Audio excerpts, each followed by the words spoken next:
All right. So that's new for me. I'm like, what All the right. fuck is this? All Guess right. I'll So install this some other time. what the hell is it?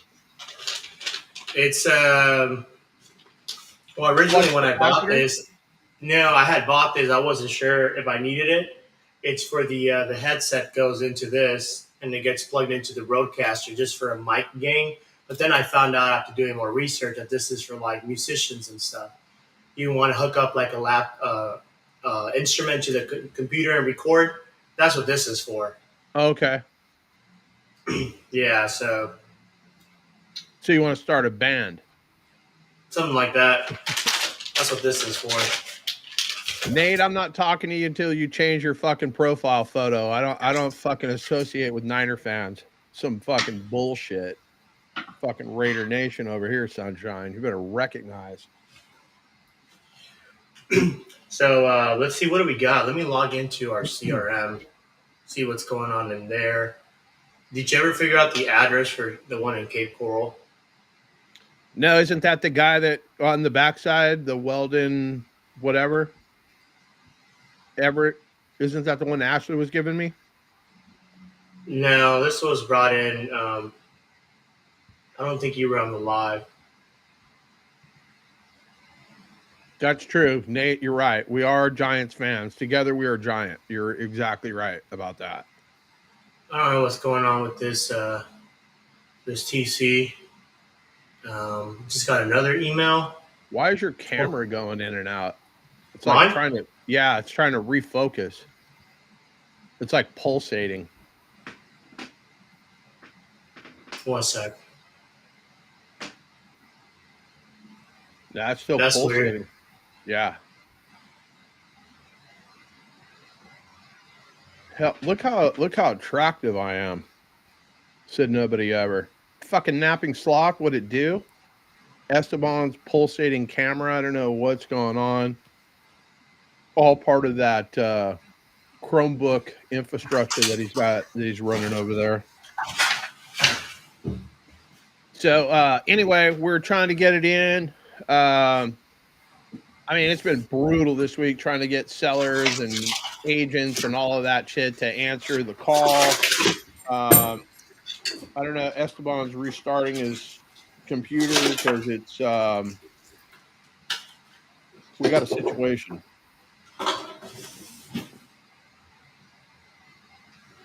And then we need to send out some information to some agents and whatnot too. Nappensoft, you got a deal for us to close yet, or you're just dealing with on market fucking bullshit? It's on market bullshit is exactly that. I got a short sale going right now. The attorney hasn't called me back, and like it's a husband and wife getting a divorce. The attorney hasn't called me back. She keeps sending her associate to deal with me. And probably 3 weeks ago, the associate told me something to the effect of they didn't like my number that I put on the house, and they reached out to another realtor to who said they could get them more money. So I was like, I mean, what are we doing here? So I super awkward silence, one of my favorite moments of 2023. And I said to this attorney, hey man, I don't walk up to fat people and ask them for diet advice. So why am I going to get real estate advice from a divorce attorney? And I just shut up. Such awkward silence. It was epic. The associate, just like after probably like 10 seconds of uncomfortable silence, look, man, I just started working here and blah, blah, blah, blah, blah. So I basically broke the associate. I called my partner immediately after that conversation. I said, hey, we need to get a listing agreement signed by the husband and put this thing on the market. So that's exactly what we did. Didn't tell the attorney that's what we were going to do. Just basically got everything prepped up, put the house on the market last Thursday, let everybody know, hey, this is a short sale. The wife hasn't signed off on this, blah, blah, blah. Got an offer, got 6 offers actually. and we accepted an offer with the husband, and then we sent it to the attorney and let them know, hey, we listed this house, we've already got it, under contract, blah blah blah. And I'll answer that in a minute, Niner boy. Basically, I finally got a hold of the wife, so I had the conversation with the wife and her mother, and her mother was brutal. She was basically, you know, trying to make me out to be a bad guy and what's going on here and what gives you the right to list our house for sale. And I basically had to win her over today. So I did that. I've got the contract in the wife's hands, and hopefully we can move this deal forward. But holy shit, what a shit show. Nate, I don't give a shit if you're on the do not call list, any of that stuff. I don't think I would call a known litigator, right? If you're swimming in the ocean and you get bit by a shark, like you should have fucking known that was you're in the ocean, something like that could happen versus in a lake or versus walking on ground. Like you're not going to get attacked by a shark in those environments. So if you know that it's a known litigator, no, I would not call. And I mean, basically, I call do not call numbers. I use a burner phone. I just go by John. John who? How'd you get my number? Whoa, whoa, whoa. Like, hey, we're just dating, right? We're just dating. Matt Duke is looking for the stream link, Esteban. He said, is there a new stream link? So you'll have to send him that. You got his phone number, right? I posted it on the Discord. Let me see. I'll send it to him on Facebook. Oh, I can do that too, I guess. Copy. Hold on. I'll just send it to him right now via. Here. Are we going live today? I didn't even see that. There we go. 10:28. Not paying attention to any of that shit. So he should be in here in a minute. But anyway, hey, bro. I use burner phone numbers. I use an app on my phone called, I think it's called Burner. And basically, I've got a California number, a Texas number, a Florida number, and I basically use those to call. There's no way that you're going to be able, I mean, I'm sure like if I committed a crime or something, you could probably chase me down. But basically, I'm using burner numbers that, if it gets spammed up, I make too many calls, you don't like me, I can just hack that thing off and get another one and replace it. So I'm not telling you that you should call the do not call. I appreciate everybody out there that does not call the do not call list because that's just less competition for a guy like me. So Julius is telling us to get on the phones. We definitely do need to do that. Ramos, welcome. 10X, how's it going? Hanging in there, my brother. Hanging in there. How you doing? All right. So we're dealing with some heat. We gotta take care of. I've got some leads. The problem is a lot of these deals. Let's see. This is the other Ramos, not you. We got a pre-foreclosure in Texas. Let's go. Where are they at? Well, hold on. They're in agreement to do a sub 2. I have not discussed this one. Asking 225, behind 42,000. Payoff is 235. We don't care what they're, what they're asking. I missed this part. Hold on. So they're behind 42,000. Yep. They want moving money and a lease back. No. Next. Yeah.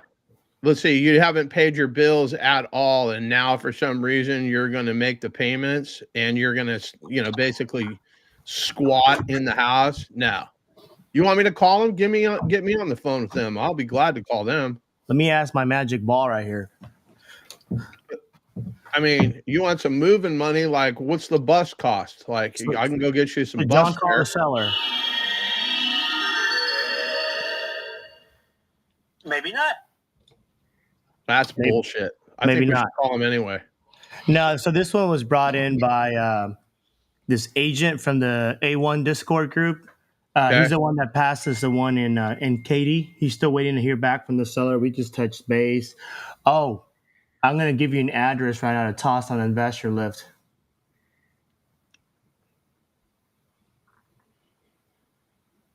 Yeah, but I'm going to need everything. The team's going to need to give me the entire breakdown, the photos, all that shit. I'll be glad to post it up, but I'm copy and pasting shit. I'm not.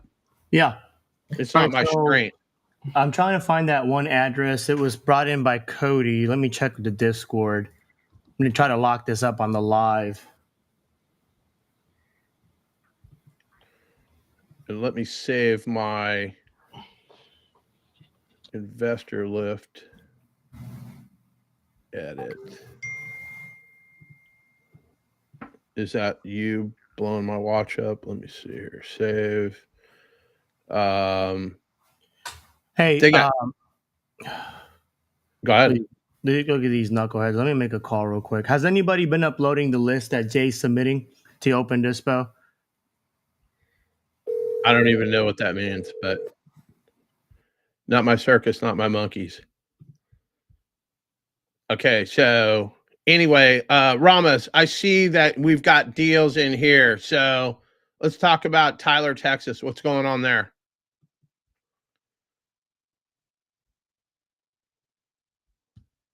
Over. Bueller. Yeah, Ramos. pulling it up now. Okay. Tyler, Texas. That was the first one that you put in the chat. All right. I got no problem calling any of these people. I just like a little foreplay before we get down to it. Yeah, no problem. All right, so had to move for.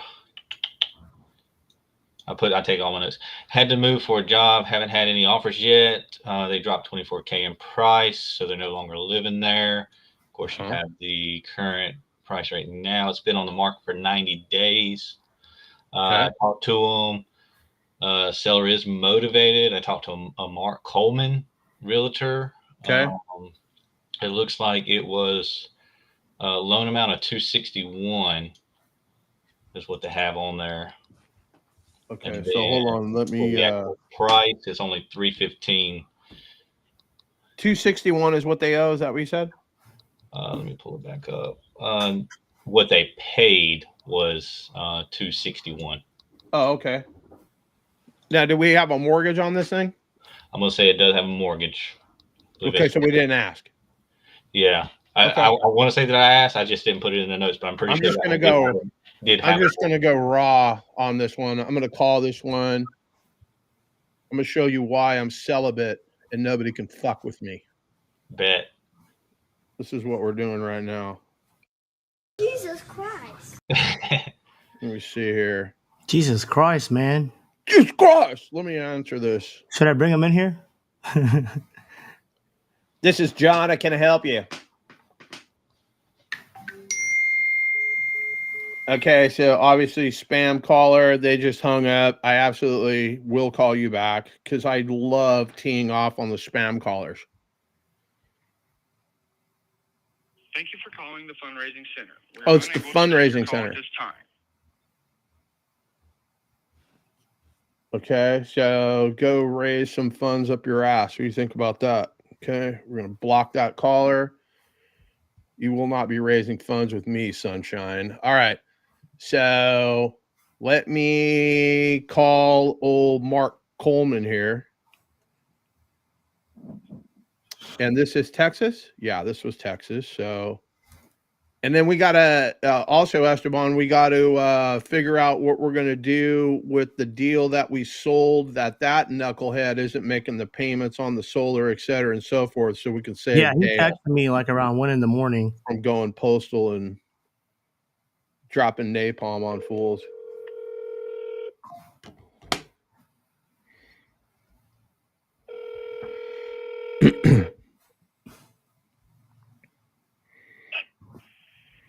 Hello.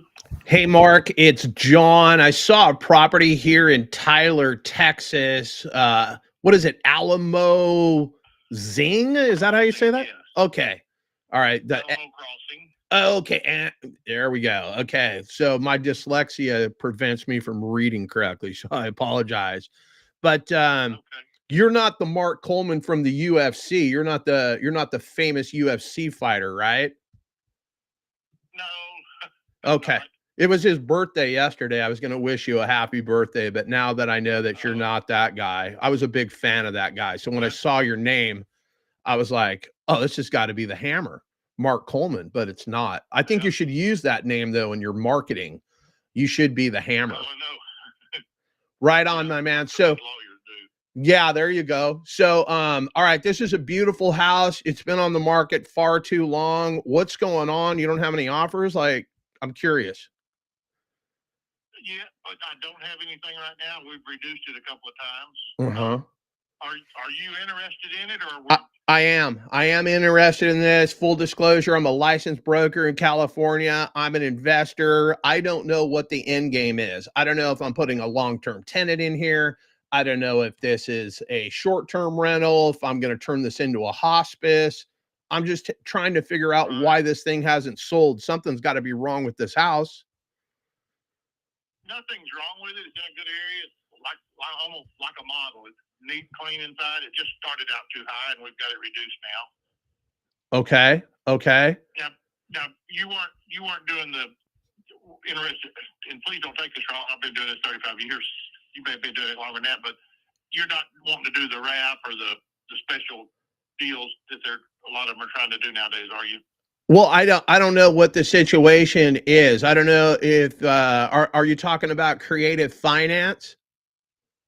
Yes, he's not interested. I've had 2 or 3 people that sent me offers like that. I bet.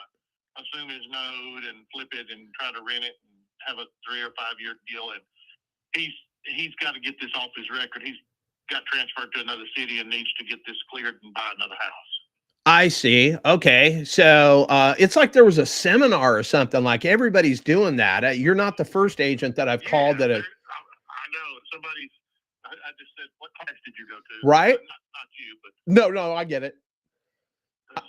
I mean, and, they'll say, well, can we put and or assigns on the contract for the buyer? Right.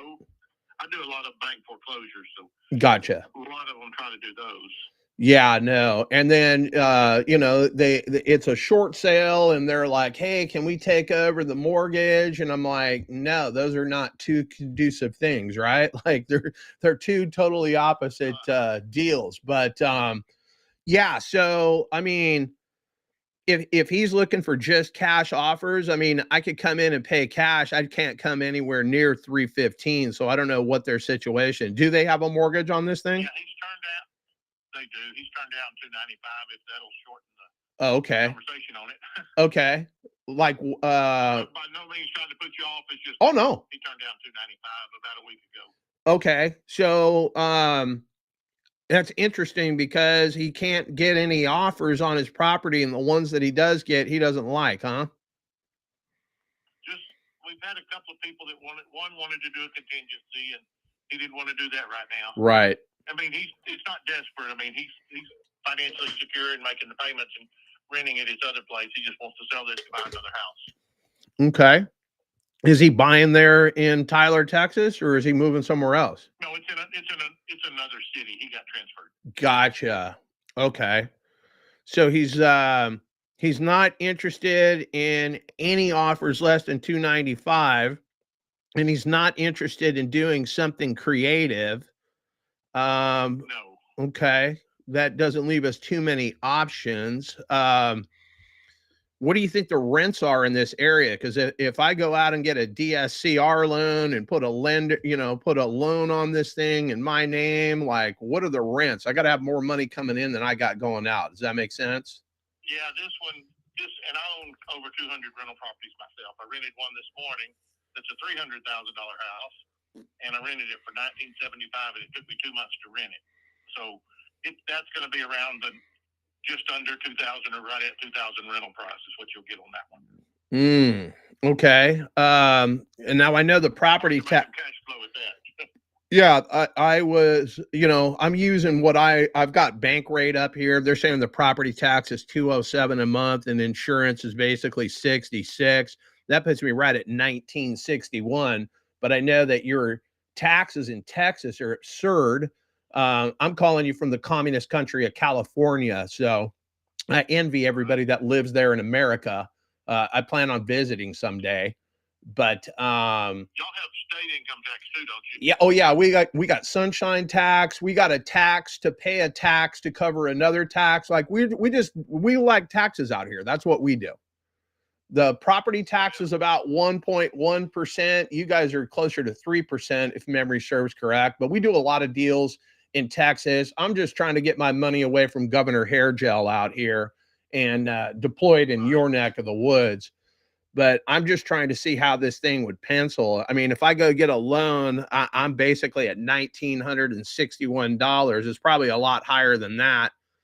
And if the rents in the area are $2,000 a month, you can see where I got a little bit of a problem trying to make the math. This is a very nice one. You might get $2,250 on this one.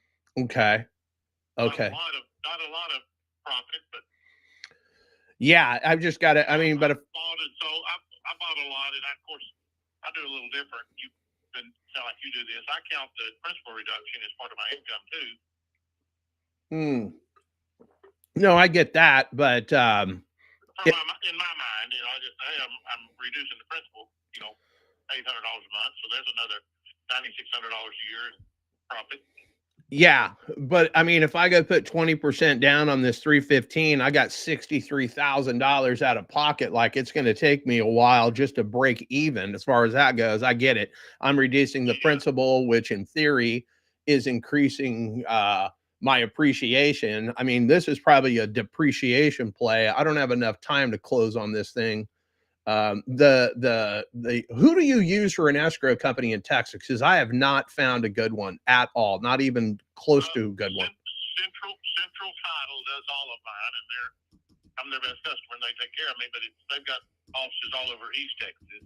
Okay, they're a local one. I think they've got 6 offices, but they're very good. Okay, I will keep that one in mind. But yeah, when we're doing, I use for commercial here.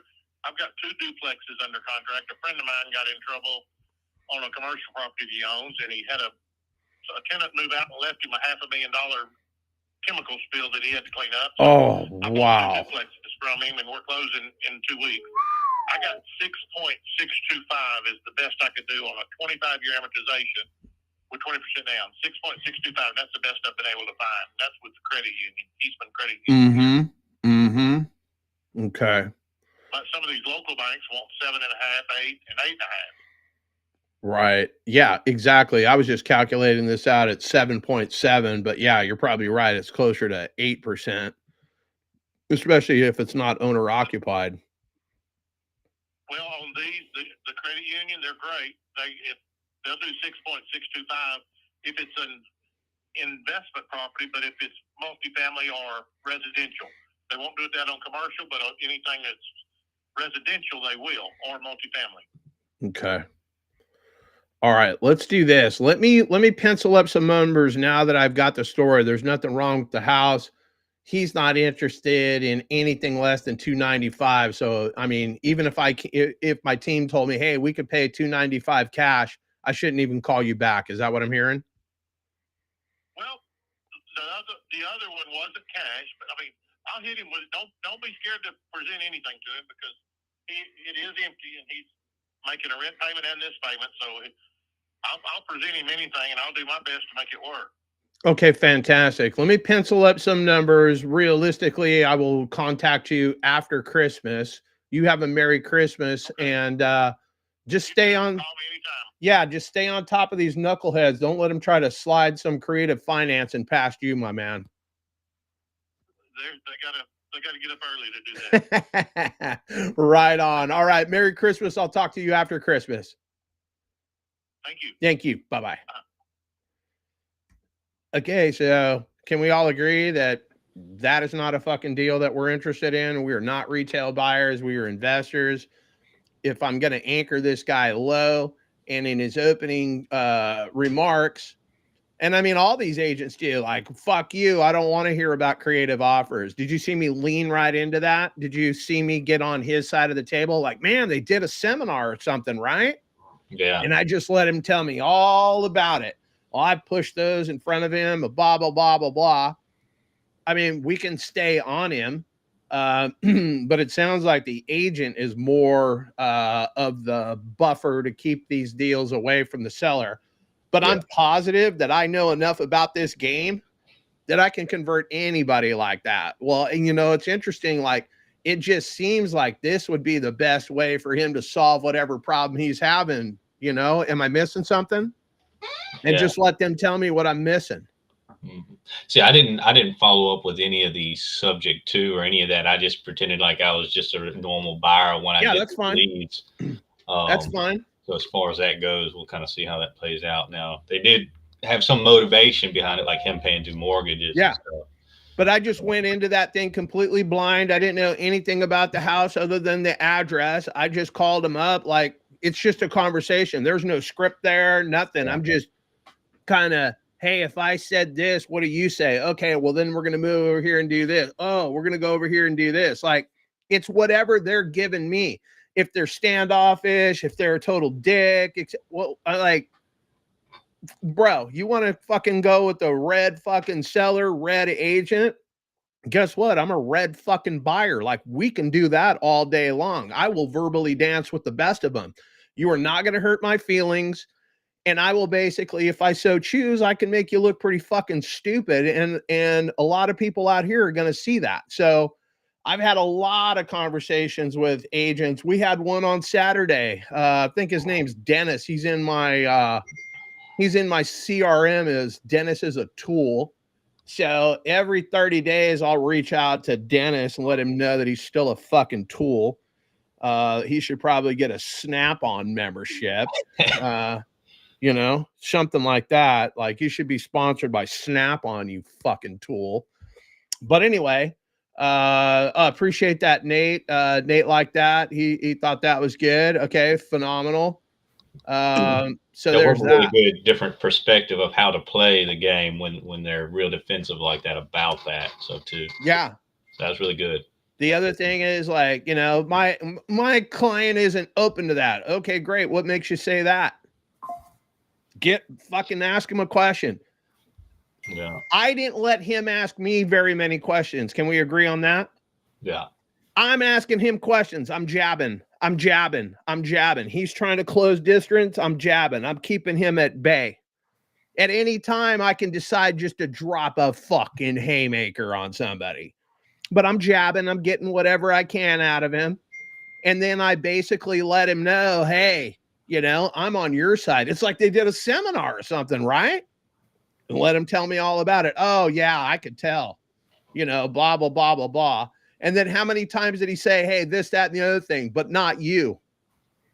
Right? Mm-hmm. Not you. Yeah. Okay. Yeah. You're damn right. Not me, sunshine.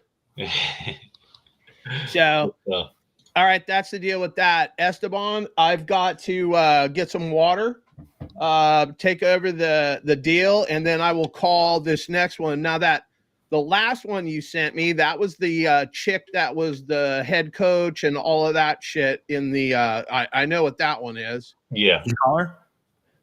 I called her on Saturday. I had already called her. Why are you calling my chick, man? No, that's not your chick. Yeah. I called her on the live 2 weeks ago. The one on Uxbridge?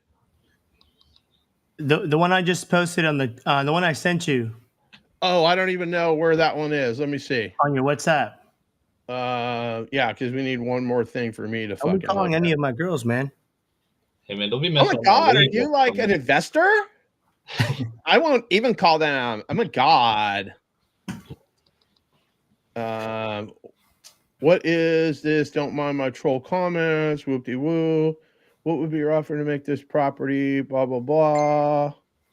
Whoop-de-woo. Taxes, down payment. Oh, why does that name sound familiar? Hold on. Let me see here. What's this one? Yeah, I looked at this. Okay, let me see. Yeah, I was either here or I called on this one.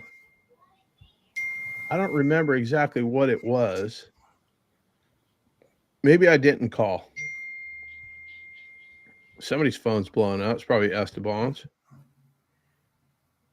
All right, let me get some water. And then are you going to call on this one? What's the story with the one that you put in the WhatsApp? Did we take that down?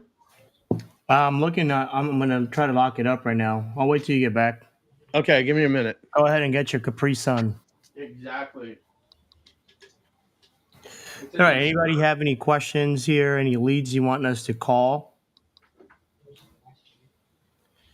Just the other two that I posted in there.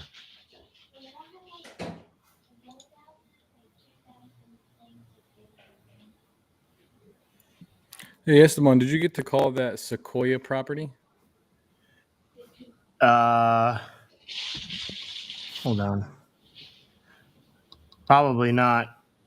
I'm overhead at this point. I'll ask my VA. Let me see if it's in my CRM. 1 second. Yes, sir.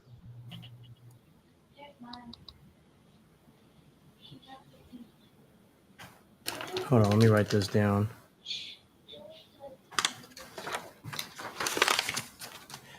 So we locked one up.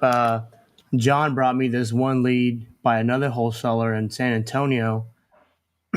I never checked it out. I ended up getting boots on the ground to walk it maybe like a week before it closed. Turns out it was in the projects. So ended up renegotiating with the seller, $10K down, no balloon. That thing's going to cash flow north of $30,000 gross.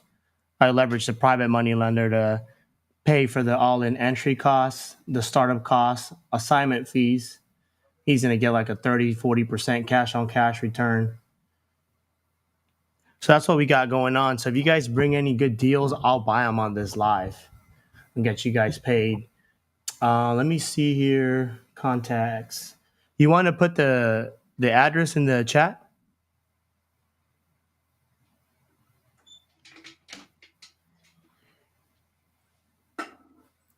You want me to put the Sequoia one in the chat? Yeah.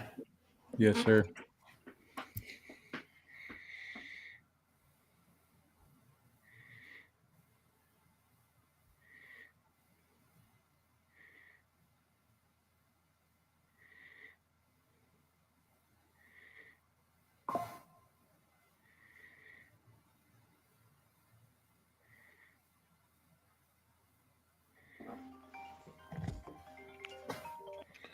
This is John. I can help you.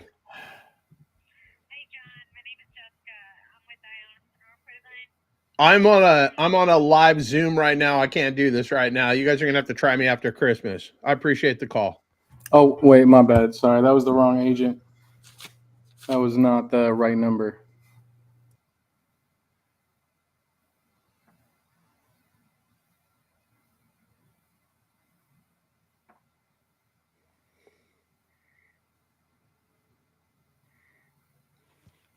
Matt, what kind of CRM are you using? I don't really have a CRM. I use Astro Blaster. Like it's like what keeps track of all of my You one of those? conversations. Did you get scammed with the white label Astro Blaster? Did I get scammed Yeah. Do you like it? with the white label Astro Blaster? I don't know what the white label means. So, all right, imagine this. What state do you live in? I live in Iowa. Oh, okay. You guys don't have an HEB. But you ever go to the store and then you see like a imitation can of Dr. Pepper called like Dr. Thunder or something? yeah. That's a white label. So Oh, go high okay. level. Go high level. Yep. It's a CRM, and then people build white labels off of it. It's really good though. Like it's a really powerful CRM. I heard a lot of people doing the Astro Blaster. I mean, we had it on the Elephant Challenge with Pace maybe like 4 or 5 months ago. Yeah. No, I'm just giving you a hard time. Do you like it?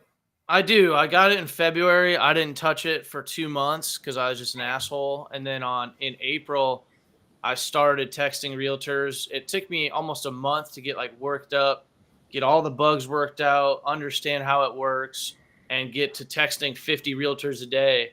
But once I got to that point, and then like the follow-up started going out as well, it took me like a month to get my first ever wholesale deal after trying for like 2 years. So that like follow up is like mandatory. I didn't really realize that.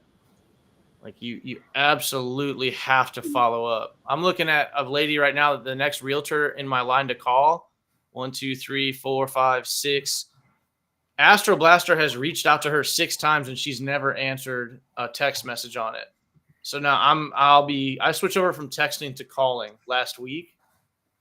So now my hope is just to talk to them on the phone so they don't think I'm a robot like every other jerk that's reaching out to them. Okay. But I do like it. It got me 2 deals. Nice. So I got a 17K assignment and a 10K assignment. But then I like took a break and I let my pipeline dry up. And so now I'm trying to like start it all back up again and get going. Scrambling to be able to pay my light bill here in 2 weeks. We should collaborate. We need somebody to help with. So we have open dispo. I think I paid like $8,900 for this. It's managed by Rick Sheldon. He's a sub 2 student, or 70, I don't remember. But man, this thing's got all the bells and whistles. So if you're familiar with Astro Blaster, it's pretty much the same. I have a lot of automations and workflows on this. It's built on Go High Level. What's that? Is it built on Go High Level? Yeah. Okay. I've used REI Reply as well, so I've used it in 2 different instances. I'll get with you. We got to get after the live, and I'll put you in contact with Julius and Elizabeth and myself, and then see if maybe we can have you manage our CRM, and we'll pay you on what we close, and then we can kind of collaborate. Share each other's leads. Yeah, I'm down for whatever, dude. Doing it myself's not working. Yeah. So I'm also buying too here in Texas, Arizona, Florida. So any 4.2s. I mean, honestly, I can go up to like 15% entry cost.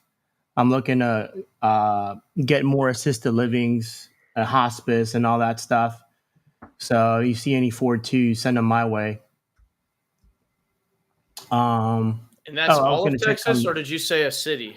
Well, so if it's got to be in a nice area, at least a population of 100,000, preferably big area, San Antonio, Texas, Kyle, New Braunfels, all the San Antonio region, Austin, greater Austin area, even Dripping Springs, Marble Falls, South Texas as well, Arizona, primarily like Glendale, Phoenix, Tucson, that kind of area. And then here in Southern California, anything in San Diego County or North County, San Diego, I'll take a look at. I'm actually working on 2, one assisted living in Oceanside, and then I'm working on one here in San Diego. It's a midterm rental. It was brought by a wholesaler who watches my live. He put me in contact with the seller and built really good rapport. So I'm working on taking that down. But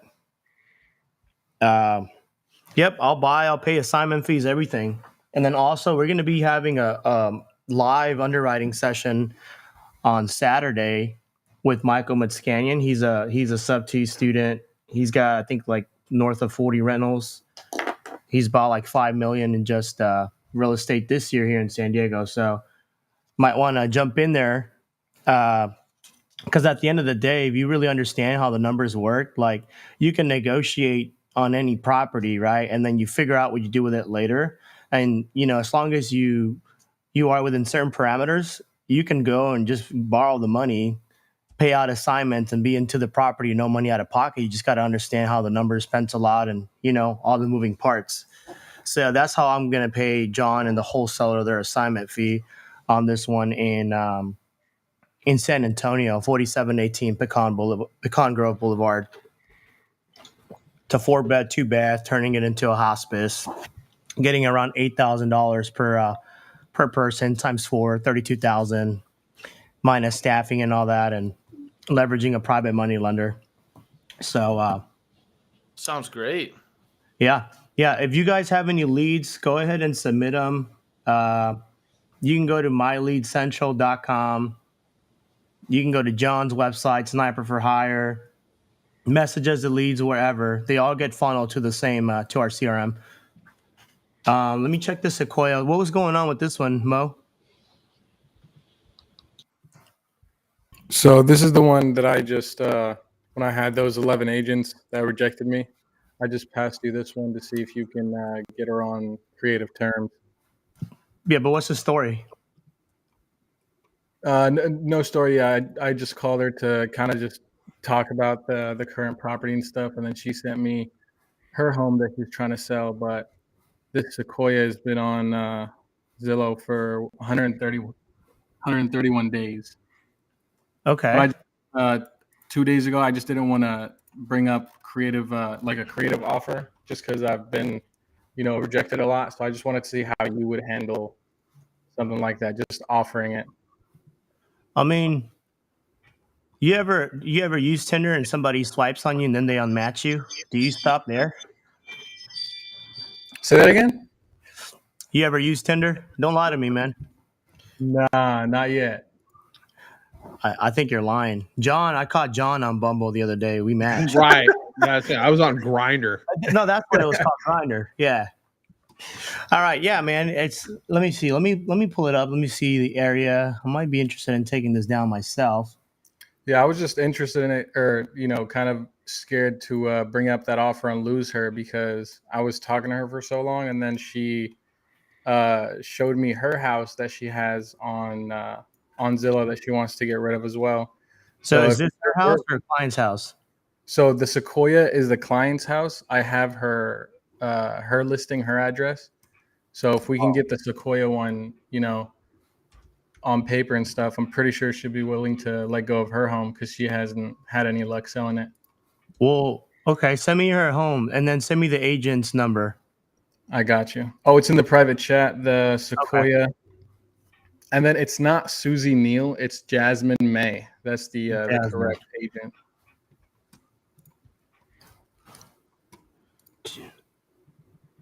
Copy. Got to raise her up a little Esteban, bit. What's up?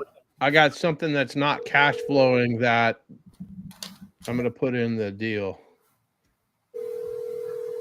It's a 5 and 3, but it doesn't cash flow. Hi, this is Susie. Hey, Susie, this is Esteban. I was calling in regards to the listing you had on Rockwall. On which one? Rockwall? Oh no, that's the first agent. You're calling Jasmine May.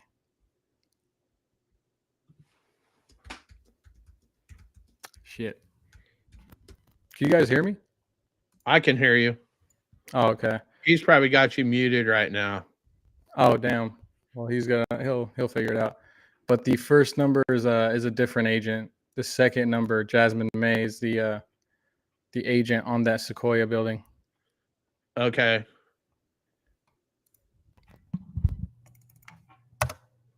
I know Ramos had some here. Then we jumped to you. So let me figure this out. Let me get on investor lift here.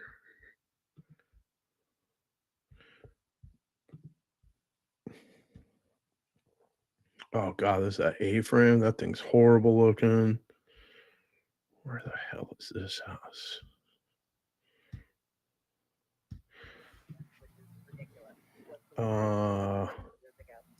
What's the address on that one? 4009 Emerald. He actually just emailed me back. That one's under contract. Okay. Hold on. Let me pull it up real quick. 4009 is one of my MST? Yeah. Okay. Yeah, I'm actually looking. I do assisted livings and hospice, so I'm looking for a 4-2 in the area. We just closed one in San Antonio in 4718 Pecan, and I'm looking at one in Houston. So we'll love to put something on paper before the end of the year. I need some write-offs. It's a nice house. Well, we're listed at 279, which is very well priced for the condition of the property. It's move-in ready. It's updated. And has a new roof, has new HVAC. I think the water heater's been replaced in the last couple of years. A lot of the plumbing has been replaced from the cast iron to PVC. It's worth every penny of $279. Okay. Have you guys had any good offers? I bet you probably get a lot of tire kickers and wholesalers calling. I see it's been listed for like 2 months. Yeah, but 60 to 90 days is a normal time frame to be on the market, especially with rates being where they are and this being the price point that it is for the type of buyer that it's either going to be an investor or it's going to be a first-time home buyer. And we've had a few offers. Your question was good offers. If we had a good offer, we'd be under contract. So we were priced at $295. We've dropped it to be aggressive with the pricing, and this is kind of where we are. So if you guys can get what I told Mo was that if we can get closer to $279, my suggestion was $275 for a counter. I don't think that my client's going to go much lower than that, if at all, but it's worth every penny of that. No, definitely. So I'm looking at the pictures. It looks like renovated. It's like brand new. Are they still living in the property, or did they move out? No, my client was renting it. Oh, okay. So is it vacant or tenant occupied? Yes. Nope. It's vacant. Oh, okay. Did he just get tired of renting this out or something? It looks really nice. I bet he was probably cash flowing on this. He was cash flowing on it, and he'd like to move his money to something else. Oh, okay. Well, obviously an all cash wouldn't work. I'm sure you know the game. You got to be buying at a discount. We can't do this because it's brand new. What I was thinking is, would your seller be open to taking a down payment and we pay the equity in part? We're not going to do it. No. We're not going to do a subject to wrap loan or any of that. Okay. No. Did you already speak with the seller about it, or? Yeah. We've had 3 offers that are asking for that. I don't know why in the world that's coming around. I haven't seen a wrap loan in 20 years. But apparently that is a thing that is popular again with the investors. Yeah, I guess, there must be some kind of seminar going around. We've been doing it for a while, but we also buy cash. We do, DSCR loans and all that good stuff. So I think that's probably the only way to probably make this thing work. I know a lot of people at first, they're not open to it because they don't really understand how the transaction works. No, we understand it. I understand it. I've done several of them. Mm-hmm. But like I said, it's been about 20 years since. They've been around forever. I understand how it works. He wants his cash. Okay. There's a lot of cash in Dallas. So offering a cash offer and asking for a discount on that is not really a huge difference in benefit. Cash doesn't necessarily mean that you get a discount. So, is he still asking for? No, I'm not asking for a discount, but so you said you've been in this game for 20 years. So, you can tell who's an investor and who's a homestead buyer. So obviously a homestead buyer is going to go through the bank. They have to qualify, do all that stuff. And then they deal with appraisals, contingencies.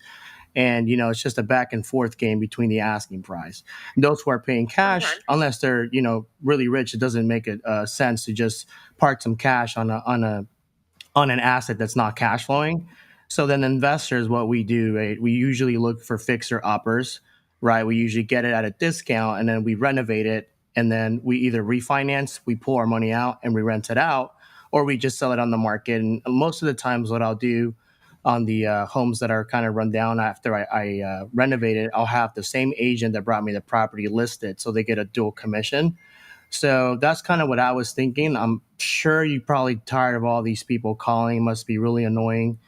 But I really think doing some kind of creative offer would probably be the best because you put the money in his pocket. I pay your full commission, no contingencies. The seller gets his full asking price and he's protected. There's different layers of security. We go through a title company. You want to do a 1 year, if you want to do that within a year and you'll refinance and make it a balloon like that, then that's something that I could go to him with. But he's not going to hold off on moving on to his next investment because he's waiting on you to figure out what you want to do with the property. Okay. What is he looking into multifamily or what are you trying to do with all the money here? It's really none of your business. Okay. Well, I'm just trying to structure the numbers where it makes sense for everyone. Everyone gets paid. He gets his asking price. I don't mean to be intrusive, but I'm just trying to figure out, what's actually going on so I can see how I can, put the numbers in place.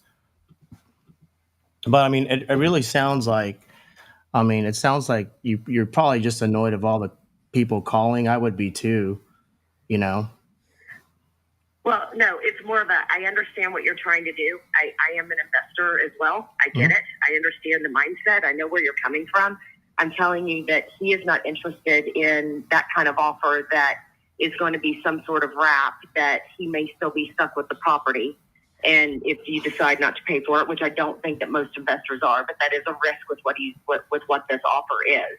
No, He's definitely. willing to look at, so he is an investor. He is willing to look at some creative options, but he needs his cash. And so he doesn't want to wait until who knows how long, 2 years, 3 years, 4 years to get his money back. If you could work something out where you can say, at the end of the year or, at this time next year, we're either going to refinance it, we're going to sell it, we're going to get you the rest of your money, then that's something that I might be able to work out with him. Yeah, I mean, I can structure that. So like I said, I'd probably be turning this into a hospice. So, I mean, we get paid directly from Medicaid. So as far as in cash flowing, that's not an issue. And I mean, in the worst case scenario, there is, typically we use a promissory note. So if I fail to make payments, say I'm 31 days late, the property actually gets deeded right back to him. He keeps my down payment plus anything I put in the property, which would not make sense for me, but it would be a best case scenario for him. So what I can do, I mean, I can pencil out some numbers. To be honest, a year balloon is probably not feasible, but if the interest rates drop, I can always refinance through a DSCR and then just cash them out on the equity. I'm just trying to get creative here where I can come up with your price, right? Pay the closing costs, give you your full commissions, right? And then also put some money in the seller's pocket. And the reason why I was asking why, what he's trying to do is like, I'm not trying to be intrusive, but I have this other property I'm working on. So I'm based out of California, and the seller wanted an all cash offer and he wanted a 1031 into a condo to live in. And I said, hey, you can't 1031 into something you're going to live in. It's got to be an investment. So we restructured the numbers. We're actually doing a seller finance because he bought the property for $170,000 back in 1997, and he's selling it for 1.5. And I'm actually turning that into an assisted living. So when I was asking, what he's trying to do, like I said, I don't mean to be intrusive. I just want to get a bigger picture to see where I need to be at. Otherwise I wouldn't be wasting your time. Yeah, so he's flipping this into another property. A 1031 is something that we're looking into. Okay. And so if he does this deal with you, that the 1031 really isn't an option. Gotcha. Because it's just at that point, for the little amount of money that you're going to give him for for what he would do, it doesn't make sense to pay the fees for the 1031. No, definitely. You And wouldn't like I 31 said, that anyway. it's renovated. So I'm guessing he must have probably bought it a little rundown, put some money into it, probably refinanced, and then just try to rent it out. But I'm guessing that probably didn't go too well. Because I mean, No, it was updated. It was updated when he bought it. Okay. He's looking at a different investment, and so, but he has put work into it. He's, like I said, he's put in the HVAC, the water heaters, the plumbing work, the roof. He's done a lot of the non-sexy stuff. The cosmetic updates were completed when he purchased it. Okay. Well, I mean, since you know him really well, and you said he might be open to some creative offer, where do I need to be at as far as cash down if I'm also paying for your full commission, closing costs, no contingencies, no appraisals? The sales price is $279, is what we're asking right now, $279.9, and he needs as much money as you can pay, 20%. 20%.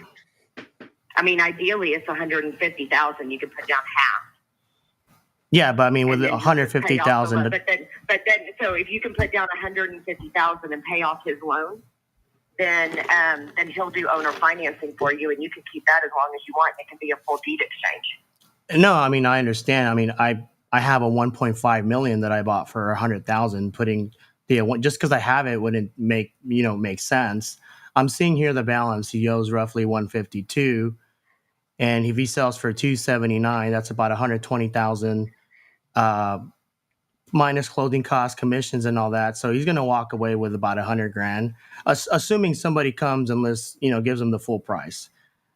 Like I said, I mean, this thing's been on the market for 60 days, and yes, you're right, takes average 2 to 3 months. But I mean, if he really just wants to walk away, get his full asking price, deal with no headaches, I really think this would be the most beneficial thing for him. And then we can structure some kind of balloon where we cash him out and doesn't have to wait, 10 years to get his full equity.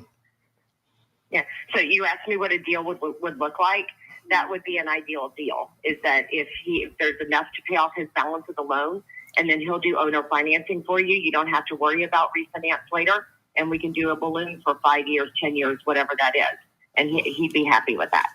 Okay, so if I'm doing $150,000 to pay it off, and then if I rent this out, I still have to give a monthly payments on that.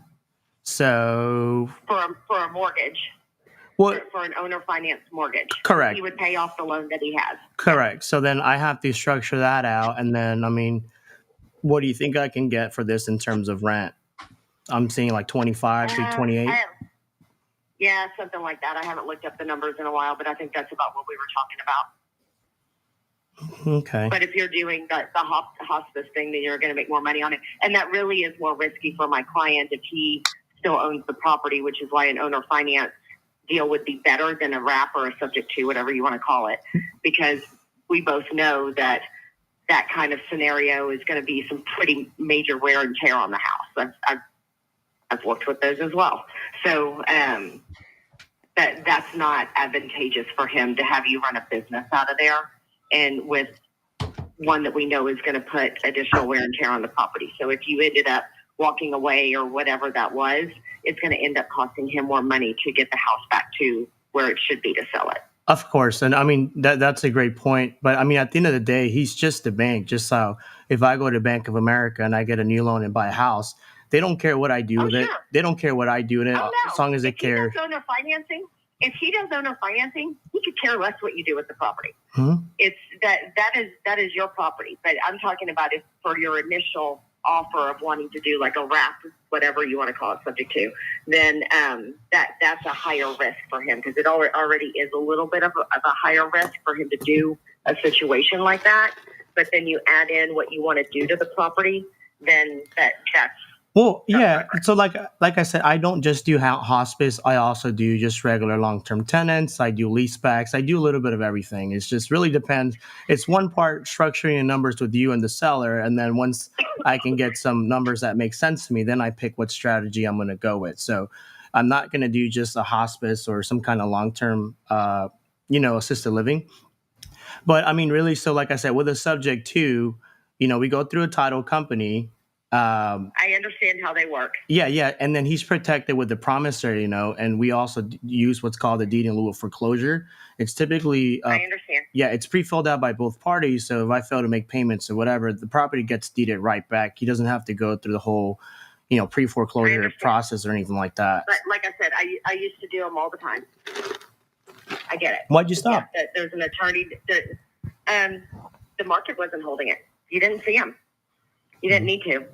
Well, so anyway, I've spent too much time on the phone with you already. If you'd like to present an offer with something, I've told you what would work for my client.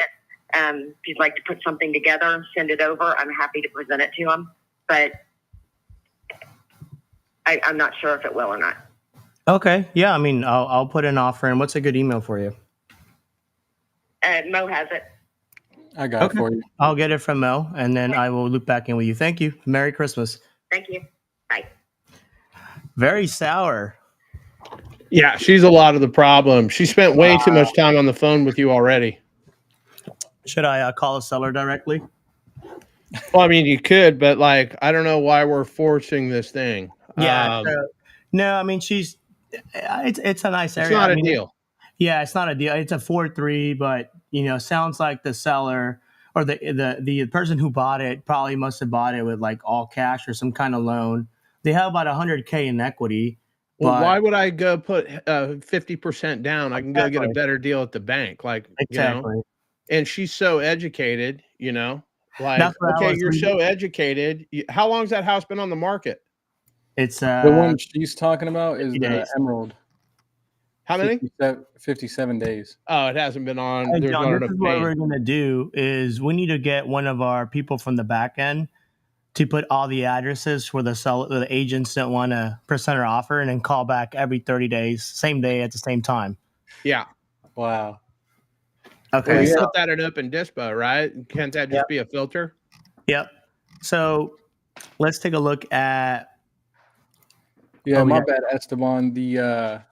You called the first number I sent, but that number was Susie Neal, and she's got the property 4009 Emerald Drive. But the Sequoia property is Jasmine May. She's a lot nicer. Okay, so I'm confused because I called somebody earlier and they didn't know your name or the address or what I was talking about. So Was it Susie? I don't know, whatever number you gave me earlier. Oh yeah, it was. My bad. Let me Esteban, I sent you a text message. Look at that property in Texas. It does not cash flow as a long-term rental. The investor lift hookup that I got, he's got that one. $27,000 entry fee on it. 5 and 3 in League City, and League City is right there. I mean, you're from Texas. You know I where bet League you that City is. Asian probably drives an Altima with a spare tire in the back. I would, yeah. She's in a Prius, bro. Wait, no, it has one of those spare tires, the small ones. This Yeah. property's not going to sell. Probably doesn't even have a fucking spare tire. She's probably got some inflation kit or some bullshit. Some fucking Fix-A-Flat. She's got a can of Fix-A-Flat. That's her fucking spare tire. Yeah. She already used that shit fucking 3 years ago on her way home from her ex-husband's house. All right, so I'm looking at this in Almond Point. Hey, I'm just curious, like, the seller hired you to sell this house. You haven't been able to sell it in 57 days. So, I apologize for calling and trying to buy this house. Like, that's what I would have done when she said, "Hey, I spent way too much, time on the phone with you." I'd have hit her with that. "Oh, I'm sorry. Like the seller hired you to sell the house. Would it be better if I just called him directly?" Yeah, I could have. I was just entertaining it for the live. It's all good. Yeah, we knew that wasn't a deal in the first fucking 5 minutes of that conversation. Let's see here. Okay, so what's the PITI on this? I didn't send that to you? No. 3168. I thought I sent it to you. Hold on. Let's see here. Esteban. No, you sent me the mortgage, interest rate, entry hold on. cost. I sent you everything about that. There you go. What a knucklehead. Okay. No, that's not bad. 27K entry. Right. That's what I just said. It's a 5 and 3. It's in League City. I looked that shit up on the map. It's near the ocean. So yeah, I got to check if it's in a flood zone though, because that's gonna skyrocket the insurance. Oh my God, are you an investor? So there's an HOA. Is there any short term? I don't know. Was there an HOA? Did I send that to you too? Hey, I see it on Zillow. You didn't put it on here. I can call the guy. Yeah, you do that. Let me see what else we got here on there. I don't even see a fucking HOA on this. Here, let me call him. I'm gonna mute myself. You do that. Okay, so Mo, which one? So I'm confused. Which one is what? There's a lot of Zillow address links here with no like information or nothing. Yeah, my fault. I sent the links instead of the actual address. So that first link that I sent, 168 Sequoia Road, the agent is Jasmine May. But for the person you just called right now, I just sent her number. Sequoia? Yeah, Sequoia one. That's the 214-418-3710. Okay, hold on. Yeah, next time if you guys send a lead here, like put some info, not just a link, because there's a bunch of links on here. I don't know what's what. Yeah. So we're talking about 168 Sequoia? Yeah, that's the one that I sent the text. I sent you that text, and I told her that my boss with all the money is going to give you a call. Okay, put the number in the chat. Got you.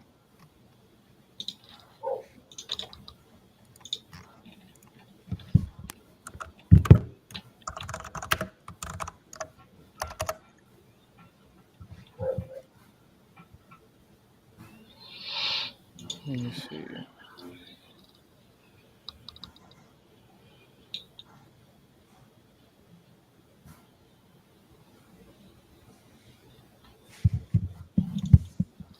Is that better for you, Esteban, like that? Yeah, that's better. All right. Yeah, 'cause I just see a bunch of like Zillow links, but I don't know. Yeah, I figured you just ask about them and I'll give you the information. But if you prefer it like that, I'll do it like that. That's cool. What I want to do is, so I already have a link for the forms, because once we fill it out on the form, all the info gets plugged in on the CRM, and then I could see all the details here. And then on my other screen, I can have like Zillow or something. But we'll do that for next session. You got the number, Mo? Yeah, it's right on top of that link, 214-418-3710. Okay. So this is for Sequoia. Yeah, 168 Sequoia. Okay. Jasmine. So who did Yeah. I call earlier? The first You girl that I called. you called Susie Neal. She rejected my No, I offer called 3 times. Jasmine. I No, spoke that to was I even wrote her name when I was talking to her. I spoke to a Jasmine earlier. like the one you just called right now? No, I called before that. I spoke to Jasmine and she said it wasn't her lead, or listing, whatever. Really? Jasmine May. That's I wrote her name down while I was talking. Try to figure that out. Figure out that's her number, and then I'll loop back in with you and I'll call her. gotcha. Let me give her a call right now.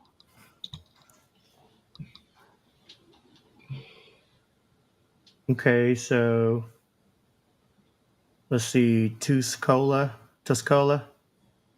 Yeah. What's Had some financial issues going on. They had to move back to the base. It's still got a mortgage on it. military base? Military base, yes. It's got a VA loan on it, and was purchased at 235. I believe that's what I had on there. 235. And they got it listed for 255. Okay. So low equity.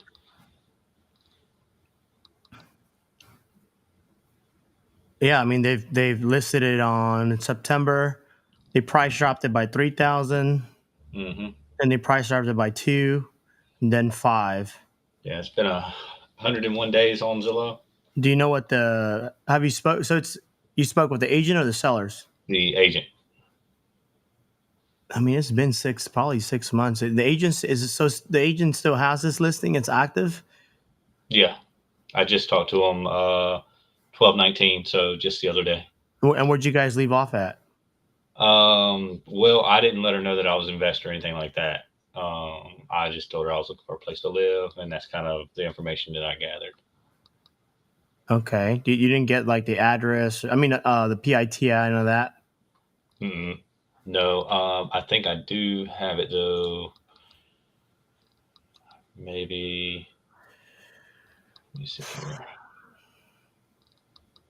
Looks like $966, 2.8% interest rate. Yeah, That's about that don't sound right. Are you putting it on PropStream? batch. Yeah, it's not. It's got to be. It's estimate. Let me just call.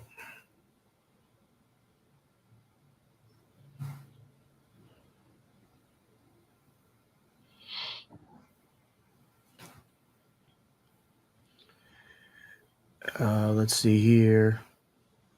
What branch are they in? I'm not sure. Okay. Do you know what military base they went to? No. I didn't want to act like an investor because they would cut you off pretty quick. So I just kind of played it out as I was just looking to buy the property. I mean, it kind of is in a remote area. Let's see. What's the population there? Hey, there's a 12-month restriction on that one, so that's probably not going to work for you. Yeah, I'm seeing. Wait, you talking to me? Yeah. How'd you? That one that I sent you on almond. Say hello to the fucking cat, bitches. That's what I'm talking about. Meow meow, what are you doing? Say hi to the people. Say meow meow meow meow. super badass rescue cat. Yeah. Are you purring? So No, don't fuck the mic up. there's a 742 population in Tuscola. So just too small of a population there. Yeah, I mean, I'll give it a call for the live, but it's a small population. If you try to rent that thing out, I don't even know what the PITI is. Let's just give it a call, I guess. Let's just do it for the live. Mm.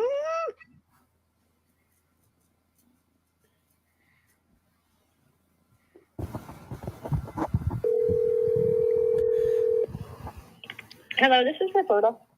Hi, Roberta. This is Esteban calling from the listing over on Gerald Court. Uh-huh. Did I catch it a good time? Oh, yeah, sure. Awesome. Hey, I was just super interested here. Actually, my parents are looking to relocate from South Texas to the area, more remote area. So I've been looking nonstop, and I actually came across this house here. I just had a couple questions. Sure. Is there anything that's like not portrayed on the pictures? I mean, it looks brand new. I'm surprised it's been on the market for 100 days. So it is 2 years old, and they did have dogs in there. There's a couple places in the trim that's kind of been chewed up. It is now vacant. I do need to go in there and do more pictures now that it's vacant. And we do need to get the carpet shampooed, professionally. And so it does have some scratches from the dogs, but once you use the oil, it goes away. And then it's a little town, so a lot of times during the school year, things don't sell as quickly because of it's a smaller town. And then now that it's vacant, it's a little bit easier to show it. And then I don't have, I need to go take new pictures because it is vacant without all their stuff in there. Yeah, I was looking at it. It looks like they have the son plays computer games. Yeah, well, the husband does. Oh, the husband. Couple, so, yeah. Oh, it's got a lot so of monitors couple, there. So. Oh, yeah. Just curious, did they relocate cities or something, or something bigger maybe? No, they're military, and they just moved back on base. Oh, okay. Let me guess, Army? No, Air Force. We have an Air Force base here. Oh, okay. How far is that from Killeen? Colleen, it's about 2 hours. Oh, that's not too far. Okay. Yeah, because we drive through there. My son goes to A&M, and it's about 2 hours. So. Nice. I'm guessing they're a married couple. They probably get BAH. Now that they are living back on base, no. Oh, no. So then they're probably stuck with a mortgage on this thing? Yes, we got to get it sold. Oh, man. And so they probably had, 3 months of payments on this? No, not quite. So 104 days. Okay. I was looking at the pictures and everything on Zillow. It looks like there was a couple price reductions. Yeah. And I noticed they were short, like 2,000 to 3,000. I'm guessing since they just probably bought this thing, they probably don't have much equity, which is probably a pain to sell this thing in this kind of market, right? Yeah, we're kind of at the where they need to break even type of thing. So, and then okay, we kind of come down to try to get it to where maybe it'll move faster, but yet they'll still be able to break even. Gotcha. So they're not going to really walk with much, just assuming somebody comes with give them the asking price, I'm guessing. Yes, or near, yeah. Okay. I mean, you think so? Would they be open to maybe I could put some money in their pocket? I could just take over the loan subject to pay your full commission, closing costs, and I could even probably make sense of turning this into a rental depending on the mortgage payment. Well, it's a VA loan, so they need to actually sell it. Okay. Well, so I've actually done a couple of VA loans. The way it typically works is we just use a lease agreement, and then if they want to qualify for another home using a VA loan, we can help them pre-qualify for that. And then what we do, we use what's called a loan servicing company.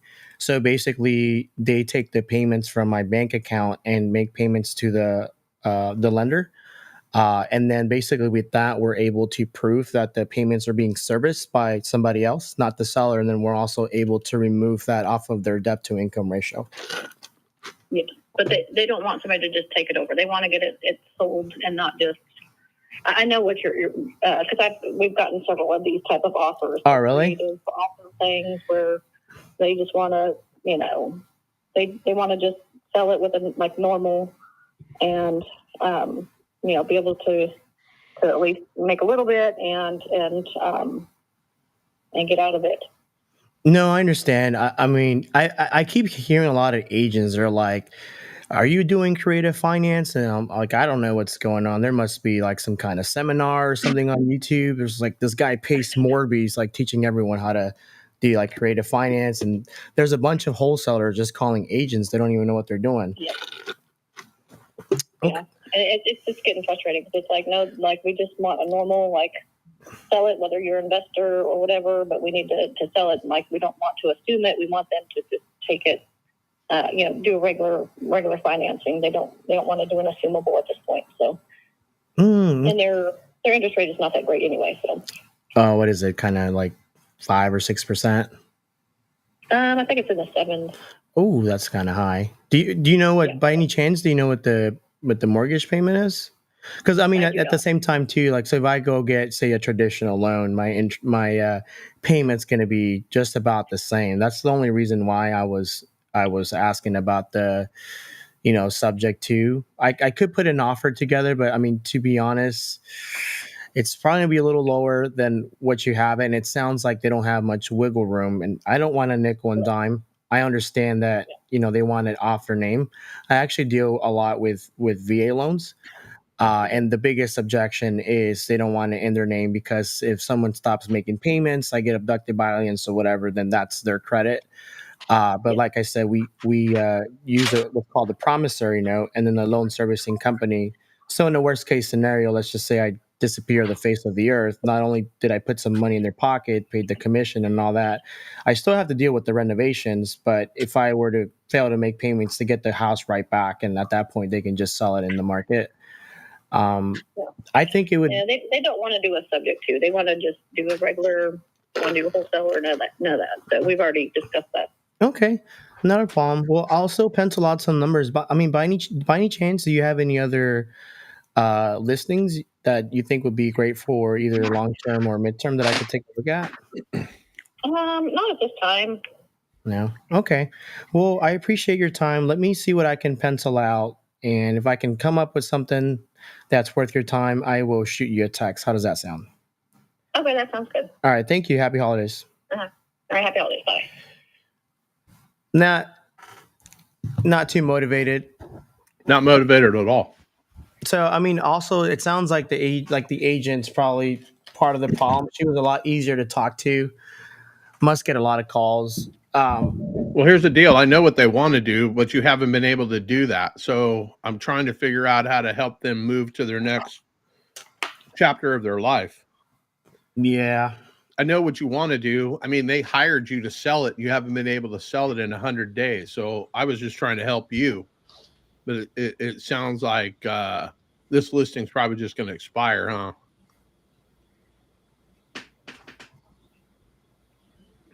Okay, so that was the Gerald. Yeah, so sorry, that was